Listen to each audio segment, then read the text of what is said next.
Hello everyone, my name is Nilanjan Chatterjee and today we are going to discuss Vedic literature, a comprehensive analysis. Okay, so here in this video we'll be talking about different Vedic literature, for example, the Vedas, Smritis, Shastras and Sutras. Before we get into our main discussion, let me tell you one thing. We, the Universal Group of Institutions, have started our admission program. If you are interested in joining our college, please visit our website. We have BA, BSc and BCom courses along with integrated UPSC and IAS coaching. Apart from that, we have Universal PU College along with CSAT and CUET training programs. Okay, so feel free to join our college, and please remember one thing: if you use the referral code of NIL009, I'm repeating, if you use our referral code of NIL009, you'll get some attractive discounts. Okay, so let's come to the first slide of our discussion today.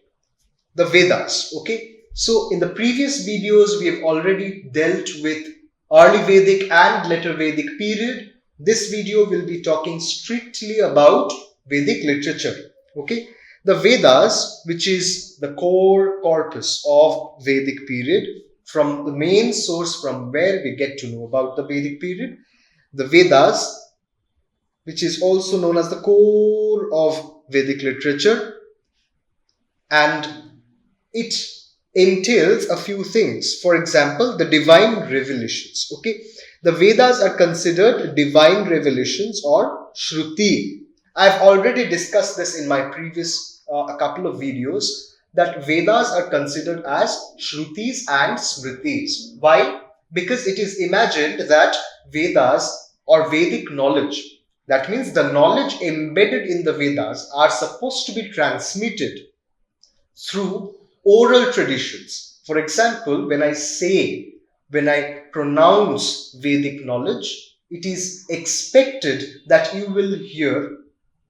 listen to my pronunciation or utterance and you'll remember. Okay, so it is about Shruti, that means hearing, and Smriti, that is remembering. So these are the two facets of Vedas that makes it so crucial and important. Okay, and of course there are four major Vedic texts. One is Rigveda, Yajurveda, Samaveda and Atharvaveda. Ancient wisdom. These texts provide insights into early Indian civilization, including religious practices, social structures, and philosophical concepts. Being the students of history, we'll be strictly talking about the historical significance of the Vedic literature, although we will try to delve into the details of some philosophical aspects of the Vedas. Okay, next slide. The Rigveda, the oldest Veda. The composition and structure. Composed around 1500 BCE, the Rigveda consists of 1028 hymns. Hymns are also known as Shuktas, okay, or Suktas. Organized into 10 mandalas. Mandalas are basically books or granthas, each attributed to different rishis. Each mandala and each Shukta is attributed to different rishis or sages, okay, who used to, who were the main disseminator of Rigvedic knowledge, who are the basic sources, main sources of Rigvedic knowledge, okay, these rishis and sages. The next point is the content and significance of the Rigveda. The hymns, or as we've already seen, the Shuktas, primarily consist of praises dedicated to nature. Now, what is nature? In Rigvedic period, people or human beings used to worship nature as gods. Okay, so similarly, deities such as Indra, Agni, Varuna and Soma. So if you look closely at those deities, you'll realize that all these deities are basically natural elements. Okay, these deities are all coming from nature. So worshipping nature is almost synonymous to worshipping these deities. Okay, so these deities are basically personification of nature. Okay, in Rigvedic period they were not even personified, but still they were at least deified. Certain compounds of nature were deified in Rigvedic period. It also contains important philosophical hymns like Nasadya Shukta and Purusha Shukta. Okay, Nasadya Shukta and Purusha Shukta. The third point is historical context. The Rigveda reflects an early pastoral and semi-nomadic society with a focus on cattle rituals, where in Rigvedic society we can see cattle is a very important animal. Okay, rearing cattle, protecting cattle, battle between tribes in regards with cattle. These are very important features of Rigvedic society, and warfare providing valuable insights into ancient Indian civilization. Now we have come to the second Veda, that is the Samaveda.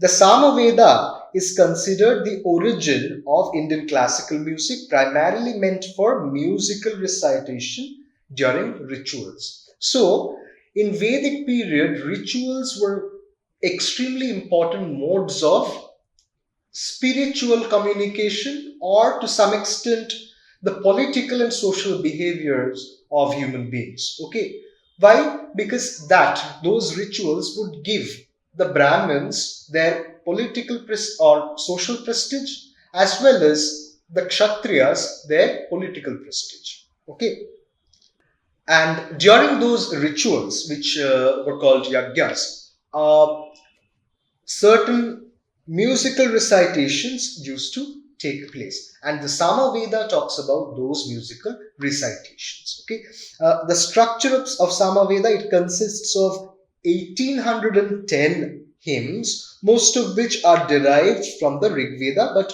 with notation for singing as to how to chant the shlokas which are already mentioned in the Rigveda. Okay, it gives you a musical understanding of the text. Okay, another important point, that is the ritual significance of Samaveda. The Udgataras, that means the priests, used to use the Samavedas to chant hymns melodiously during elaborate fire sacrifices, enhancing the spiritual atmosphere. It was imagined that it would enhance the spiritual atmosphere during any kind of sacrifice, the chanting of musical hymns. Now the third point, that is Yajurveda. Okay, so Yajurveda serves as a manual for priests. Okay, it serves as a manual for priests performing rituals, sacrifices. Okay, so it gives you a highlight as to how to organize certain sacrificial rituals, okay, for various yajnas. So now we have come to the structure of Yajurveda. Yajurveda is divided into two parts. Okay, one is the Shukla Yajurveda, that is the white Yajurveda, organized in prose, and the Krishna Yajurveda, that is the black Yajurveda, containing a mix of prose and verse. Okay, next point is content. The content of Yajurveda. Okay, as we can see, the text written in Yajurveda elaborates on rituals such as Ashwamedha Yajna, okay, Rajasuya Yajna and Soma Yajna, detailing the recitation of mantras, placement of sacrificial objects, duties of priests. Okay, so three main points. One is recitation of mantras, two, placement of sacrificial objects, and three, duties of priests. So all nitty-gritties related to a performing sacrificial, related to the performance of a sacrificial ritual. Okay. Now the fourth and the final Veda, that is the Atharvaveda. The composition of the Atharvaveda was composed between 1000 BC to 900 BC, incorporating elements of everyday life, okay, along with religious hymns, okay. Another part of Atharvaveda is that it contains magic spells, healing chants and incantations, and philosophical discussions reflecting folk tradition and practical aspects of life. Okay, and the significance of Atharvaveda is that it includes early Ayurvedic medical practices and governance principles. Okay, two things: early Ayurvedic medical practices and governance principles. Okay, from which we get to know about the early Vedic or later Vedic, not early Vedic, later Vedic social structure. Okay, and also economic structure. Now we have come to our next slide, which is the Brahmanas. So before we get into the detail, if you have already watched our previous videos, you will know that Vedas are divided into 4 subsections. Okay, these 4 subsections are Samhita, Brahmana, Aranyaka, and Upanishad. So here in this text, in this video, we'll be talking about Brahmanas, Aranyakas, and Upanishads. Okay, so Brahmanas are prose texts that provide detailed explanations of Vedic rituals, their significance, and symbolic interpretations. Okay, so it gives you a guideline. Okay, and each Veda is associated with specific Brahmanas. Okay, each and every Veda has an association with specific Brahmanas. For example, Aitareya and Kaushitaki Brahmanas are associated with Rigveda.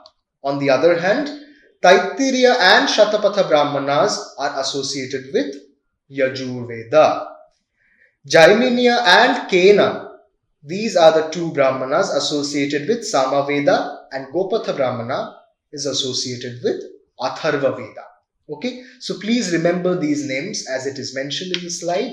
The next point is the content of Brahmanas. These texts, the Brahmanas, elaborate on yajnas, I've already mentioned, and the role of priests, providing a bridge between Vedic hymns and their practical application in rituals. How to do it.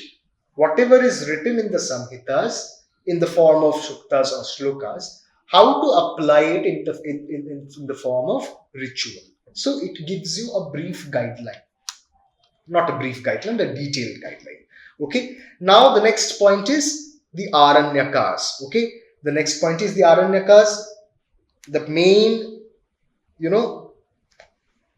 value of the Aranyaka is that it talks about a transition. Okay.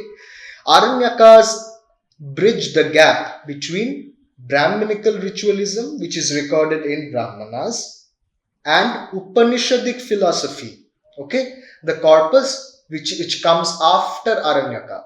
Okay. So Aranyaka is almost like a bridge between Brahmanas and Upanishad. Okay, and it serves the purpose of Aranyakas is that they mark the shift from ritualistic sacrifice to introspective meditation and philosophy. Now you're done with the ritualistic part.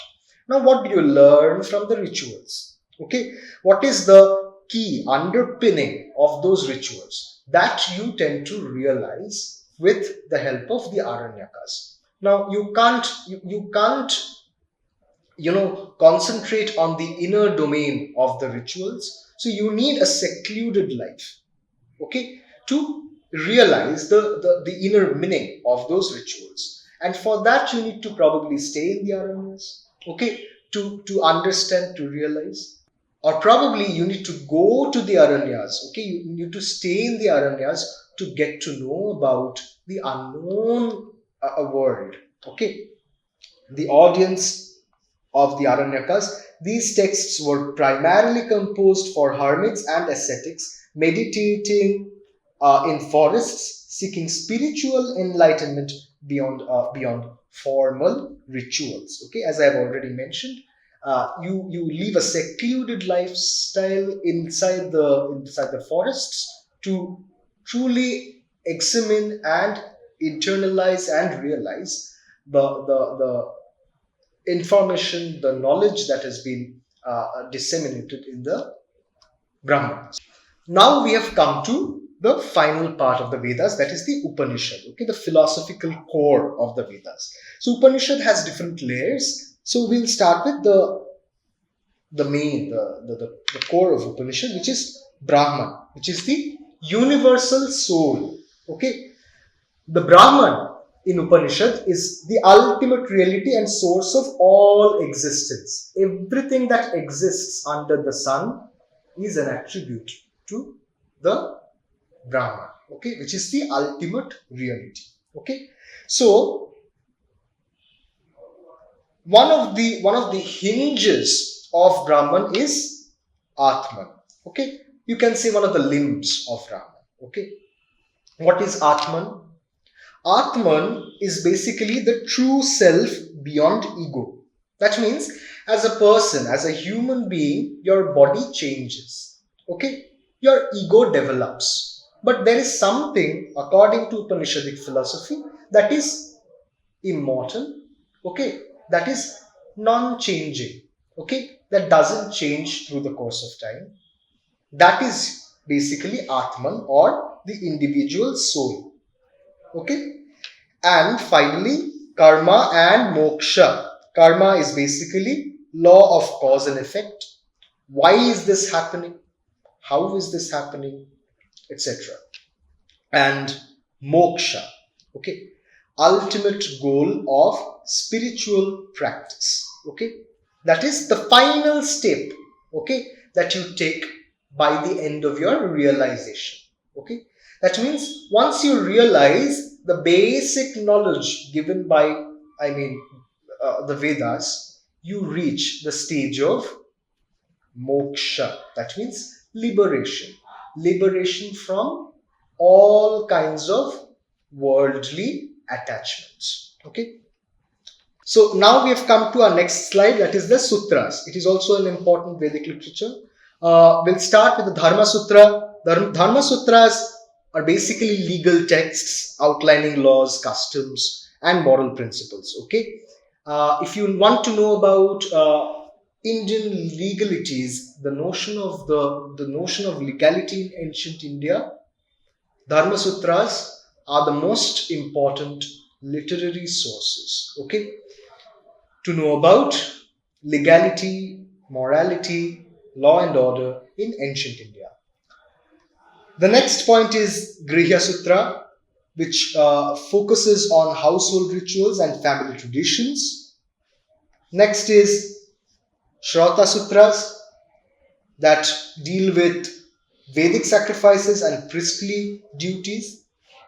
And there are other philosophical sutras like Yoga Sutras, Nyaya Sutras, and others. Okay, Yoga Sutras basically tells you about the path to self-realization. Okay, it starts with pranayama, which is breath control, asana, which is postures, niyama, which is self-discipline, and yama, that is ethical restraints. Okay, then it goes to pratyahara, that means withdrawal of senses from external stimuli. Okay, you are basically detaching yourself from the external stimuli. Then dharana, that is the concentration on a single object or thought. You are devoting your own entire consciousness on a single object or thought. Okay, then dhyana, that is the deep meditation leading to awareness. Okay, about whatever you are concentrating on. It will take time, but after devoting a lot of time just to dhyana, you reach the status of samadhi. That is the ultimate realization and union with the divine. You are getting united with the divine, with the divinity. Okay. The Yoga Sutras of Patanjali systematically represent Raja Yoga, defining Ashtanga Yoga, the eightfold path. 2. Self-discipline and spiritual enlightenment. Okay, it leads you to spiritual enlightenment. Now, Nyaya and Vaisheshika Sutras. Okay.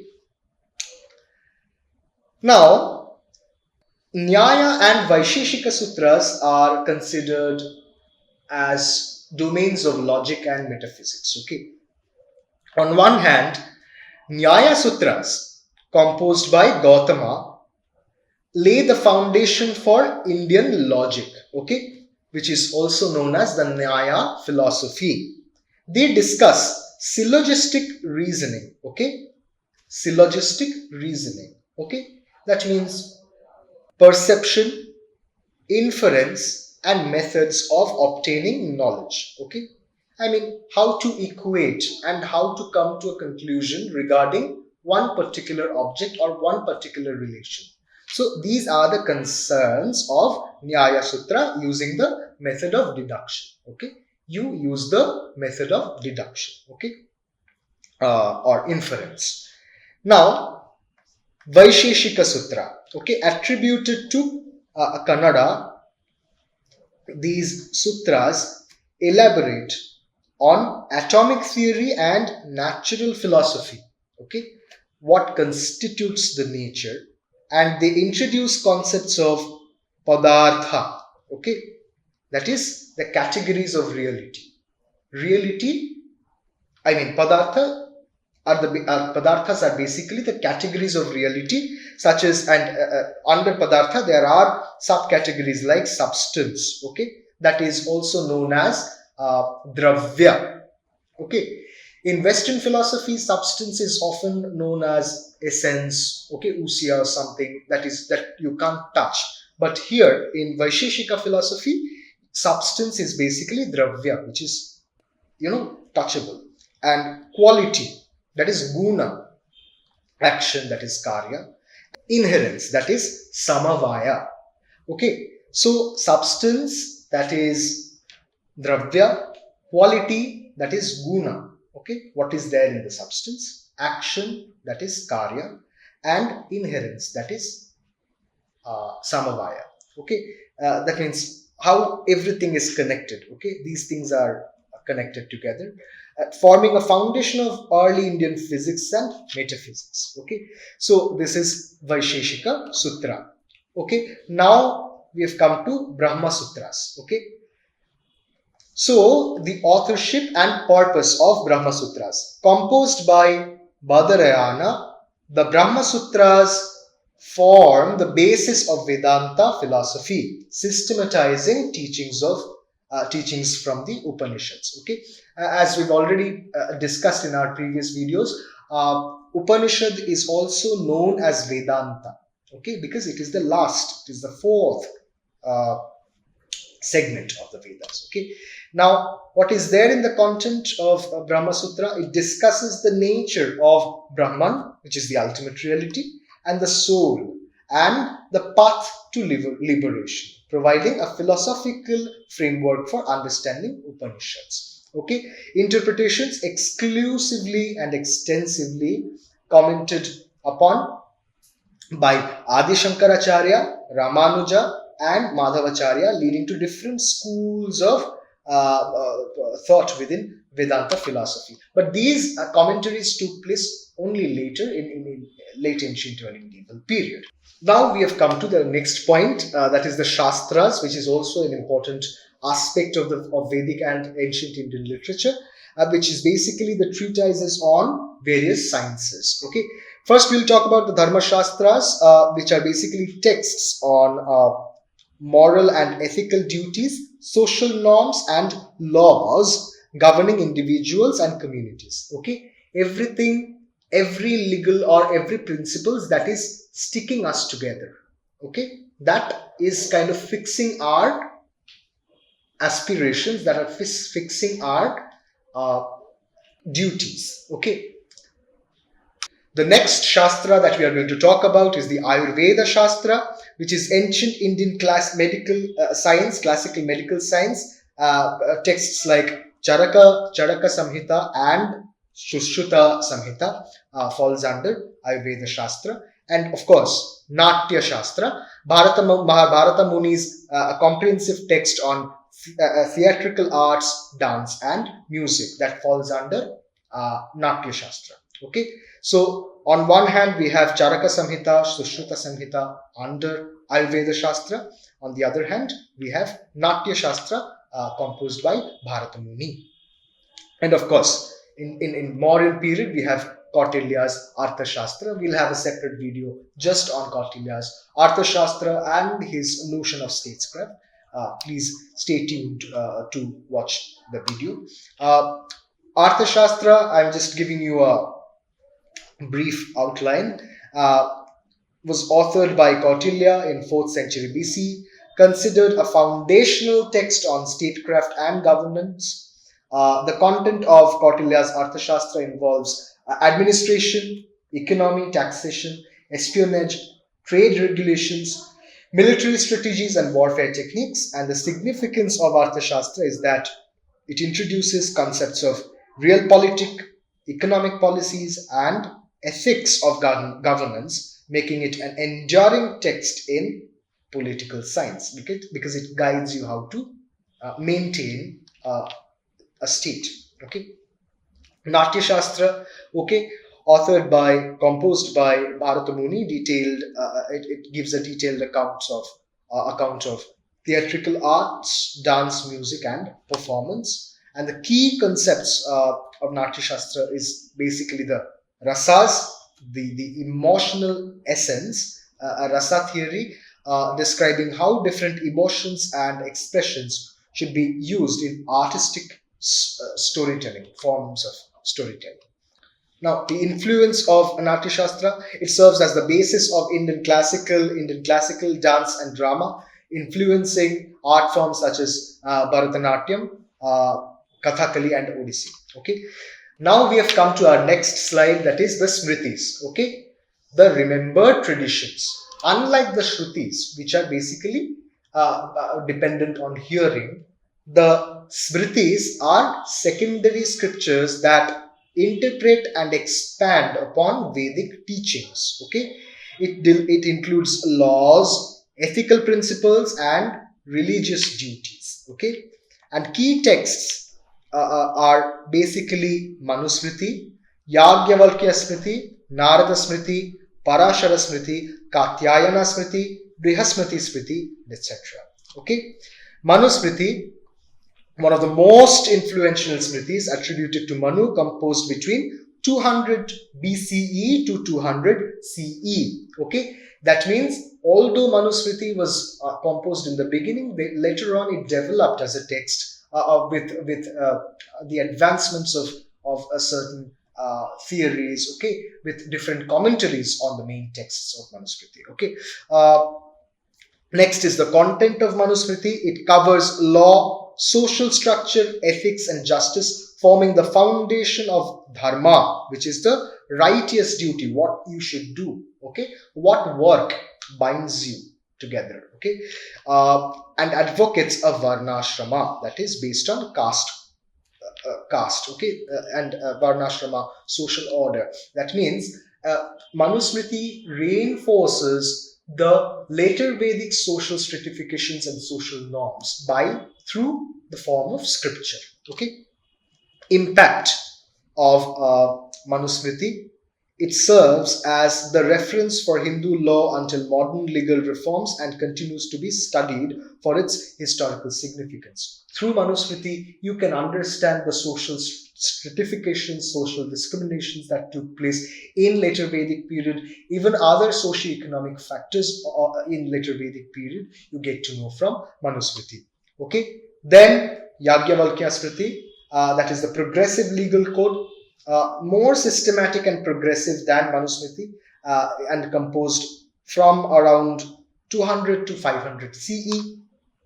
The key features of Yajnavalkya Smriti recognizes women's inheritance rights, okay, property inheritance rights, and includes detailed provisions on property division, succession laws, and joint family systems. Okay, and this is one of the crucial legal codes of uh, ancient India. Okay, Yajnavalkya Smriti. It deals with inheritance, property, especially in terms of women. Okay, the legal aspect of Yajnavalkya Smriti discusses contract law, judicial procedures, punishments for crimes, and the role of the king in dispensing justice. How a king should dispense justice to its subjects. Okay. Now we have come to the concluding part of our discussion, that is the legacy of Vedic literature. Okay, the comprehensive knowledge system. Vedic literature forms a holistic knowledge system encompassing religion, philosophy, law, governance, arts, sciences, okay, metaphysics, and cultural impact.